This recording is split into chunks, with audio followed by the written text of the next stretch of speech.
Em 2010, eu estava com 37 anos de idade. Eu acredito assim que, como tantas pessoas, né, nessa faixa etária, eu estava no auge da minha vida produtiva. Eu estava com os meus 2 filhos, eu recém tinha terminado o meu mestrado, pensando em fazer um doutorado, eu estava construindo a minha casa e, de repente, num banho, eu percebi que tinha algo diferente e comecei a me ensaboar novamente e aquele nódulozinho estava lá. E eu falei, mas que estranho isso, ele não tinha percebido isso há algum tempo atrás. E aí lembrei de todas essas campanhas que são feitas em relação à prevenção do câncer de mama. Me sequei rapidamente, deitei, fiz a posição que a gente percebe nos folhetos que são colocados. E eu identifiquei o nódulo. Mais do que depressa, eu liguei para o meu marido e falei, olha, encontrei um nódulo e eu estou indo procurar ajuda médica. Ele falou assim, não encuca, você não tem prognóstico para isso, não tem ninguém na nossa família, na tua família que tenha tido esse problema, você é super jovem, teve 2 filhos, amamentou os 2. Eu falei, olha, não sei, isso pode ser um fator positivo, mas eu só vou ficar tranquila depois que o meu médico me examinar. Desliguei o telefone e liguei na hora para o meu médico, para a secretária, falei, olha, preciso de uma consulta urgente. Ela falou assim, não, pode descer.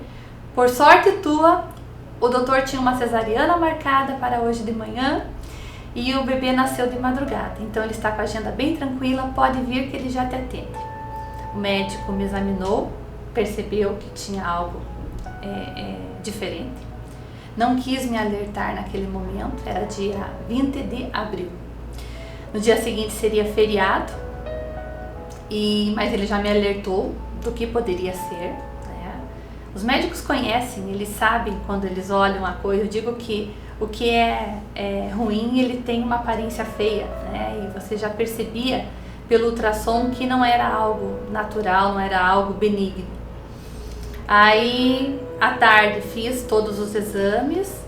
No dia 21, fiquei procurando na internet sobre informações e aquela coisa que eu não aconselho ninguém a fazer. E no dia 22 pela manhã eu consultei com o meu médico e ele efetivamente me deu o prognóstico do que poderia ser feito, né? Do que seria aquilo, né? Realmente a mamografia acusava BRAD5. Quem já passou por isso sabe o que significa um BRAD5, né? Que é a caracterização de um nódulo maligno pelas imagens e que eu teria que passar pela biópsia para poder confirmar o laudo do exame. Fiz a biópsia, confirmou-se que era realmente um tumor maligno e num primeiro momento eu percebi que eu estava ficando sem chão, porque eu sempre acreditei que eu tinha o pleno controle da minha vida. Desde muito pequena, ariana, guerreira, né? Tudo aquilo que eu planejei, tudo aquilo que eu sempre quis, eu fui lá e consegui. E de repente eu estou frente a frente com algo que eu não tinha o controle. Eu não tinha como reverter aquela situação, eu não tinha como explicar aquela situação, mas simplesmente eu teria que passar por aquilo. É difícil.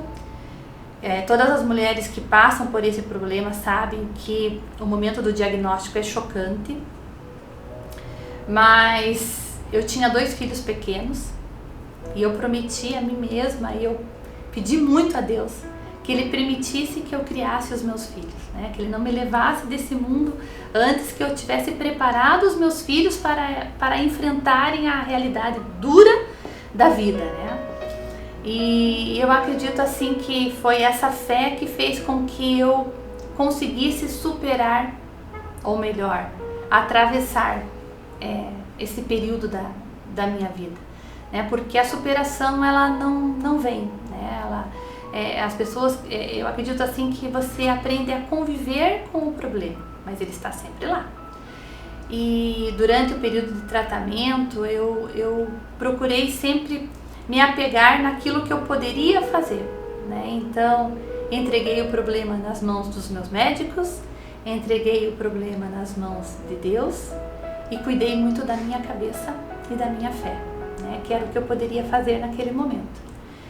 O tratamento foi concluído, né, com sucesso. Fazem 10 anos que eu já tive, que o problema aconteceu.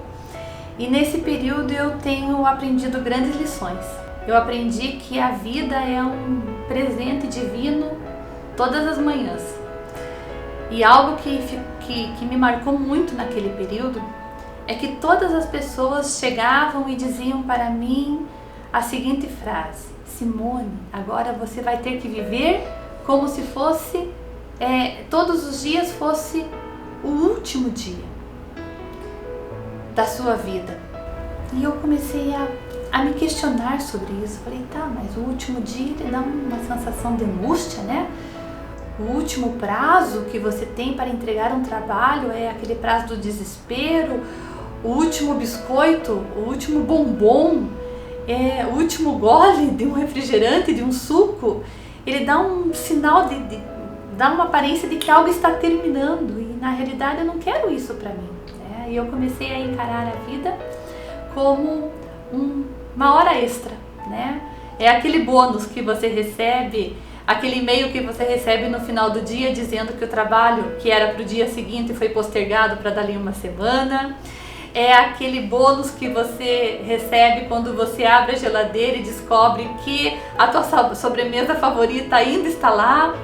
É aquele bônus que você recebe quando vai conferir o extrato e descobriu que um valor que você não estava esperando entrou na sua conta, né? Então assim, eu passei a olhar a vida como esse bônus, né? É um bônus que eu estou recebendo de Deus. Muitas pessoas se foram durante esse período. Muitas mulheres, infelizmente, não tiveram a mesma sorte que eu. E eu acredito assim que essa experiência de vida fez com que eu me tornasse muito mais forte, né? Hoje eu não tenho mais o medo da morte. Eu perdi realmente o medo da morte, né? Eu vejo os meus filhos criados, eu vejo que eles são capazes de lutar pela própria sobrevivência. Eu vejo o meu marido uma pessoa muito centrada, muito ponderada. E é óbvio que essa afetividade, essa participação, o estar junto é muito importante. Mas eu vejo que eu cumpri este papel de mãe, né? Eu consegui criar os meus filhos. E hoje eu não tenho mais medo de não estar aqui. Eu não tenho mais aquele receio de um dia não acordar, porque eu sei que isso vai acontecer. A morte é a única coisa certa que nós temos na vida, ela vai acontecer. Em algum momento ela vai acontecer. E este problema, né, a descoberta desse câncer de mama, fez com que eu me preparasse melhor para o dom que é viver, né? Eu vivo a vida com muito mais tranquilidade, com muito mais energia. Eu me coloco, eu me dou de corpo e alma para tudo aquilo que eu pretendo fazer, né? Então eu vejo assim, as pessoas dizem, poxa, mas Simone, você agora com teus filhos criados, passando por um problemão de saúde, você vai se envolver com a política? Sim, eu vou me envolver com a política, estou me envolvendo com a política, porque eu tenho saúde, né? Porque eu estou bem, porque eu sei que eu posso colaborar. E seria egoísmo da minha parte guardar tudo isso somente para mim, né? Então, eu acho que esta partilha, esta doação é algo que ficou muito forte depois do problema que eu tive, né? E às vezes eu até me pego em certas situações em que eu esqueço que eu passei por tudo isso, né? Porque eu faço um esforço tremendo para justamente não fazer daquele período algo que esteja sempre presente na minha vida. Eu trouxe lá de 2010 apenas as coisas boas, as coisas ruins ficaram lá no passado.